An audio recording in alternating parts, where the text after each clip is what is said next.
Ir labi, ja situācijās, kad īsti nezini, ko un kā labāk darīt, ir kāds, kuram prasīt kompetentu padomu. Jo uz nepietiekamām zināšanām balstīts lēmums taču var pat taisno ievest grāvī. Ko darīt uzņēmējiem, kas savus saražotos ķieģeļus vēlas tirgot, piemēram, Zviedrijā?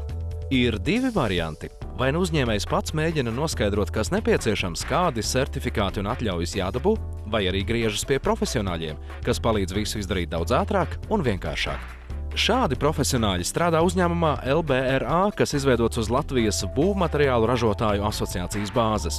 Tā galvenais mērķis – būt starpniekam starp uzņēmējiem un certifikācijas iestādēm gan pašu mājās, gan citur Eiropā. Uz doto brīdi, ja ražotājs grib eksportēt ārzemes, tie ISO certifikāti ir ļoti svarīgi Eiropas valstīs. Varbūt ne tā svarīgi kā mūsu Latvijā. Ja jūs esat certificējuši, piemēram, darba vide, jums ir certifikāts vai kvalitātes certifikāts, tas nav prioritāte, bet ārzemes tas ir prioritāte. LBRA piedāvā izstrādāt visu tehnisko dokumentāciju, lai to pēcāk iesniegtu certificējošai institūcijai. Tāpat uzņēmums sniedz ieteikumus, kā sagatavoties certifikācijas auditam, kur un cik bieži veikt izstrādājumu pārbaudes, kā arī sniedz konsultācijas no paša certificēšanas procesa sākuma līdz certifikāta piešķiršanas brīdim. Uz daudziem izstrādājumiem redzams marķējums CE.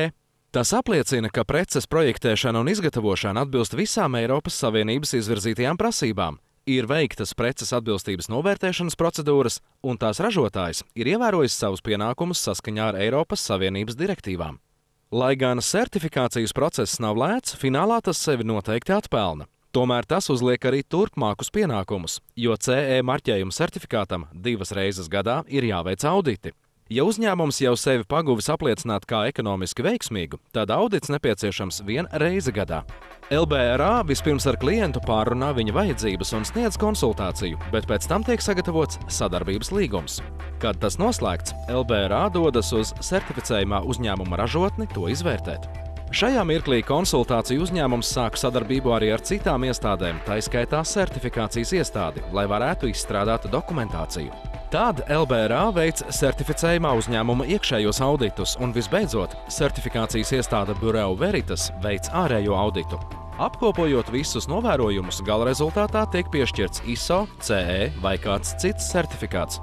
Šis process var aizņemt no 2 līdz 4 mēnešiem. Viens no LBRA pastāvīgiem klientiem ir betona ražošanas uzņēmums Beton Elements, kurš pēdējos 3 gadus strādā Skandināvu tirgu. Sadarbība ar Skandināvijas valstīm ir sākusies, kad krīze Latvijā likusi meklēt citus peļņas gūšanas avotus. Рынок Латвии сегодня прошел, можно сказать, наверное, низшую точку, да? Latvijas tirgus betona ražošanā šodien jau ir piedzīvojis zemāko punktu un ir uz tā aizkavējies. Tā tas varētu turpināties vēl vismaz gadu. Ko līdz sajūtām kritumu dzelzbetona tirgu Latvijā, nolēmām atvērt jaunus noieta tirgus, izmantojot eksportu, un tie ir Skandināvija un Šveice. Protams, lai ieietu ārvalstu tirgos, bija nepieciešams pienācīgi sagatavoties. Ja uzņēmēji paši būtu kārtojuši dokumentus, tas aizņemtu apmēram pusgadu. Taču, sadarbojoties ar LBRA, tas aizņēma vien pāris mēnešus. Нет смысла изобретать велосипед, когда есть организации, которые Nav jēgas izgudrot velosipēdu, ja ir organizācijas, kas saprot un kurām ir liela pieredze šādos jautājumos. LBRA ir pieredze ar uzņēmumiem, kāds ir tieši mums, tāpēc nolēmām vērsties pie viņiem.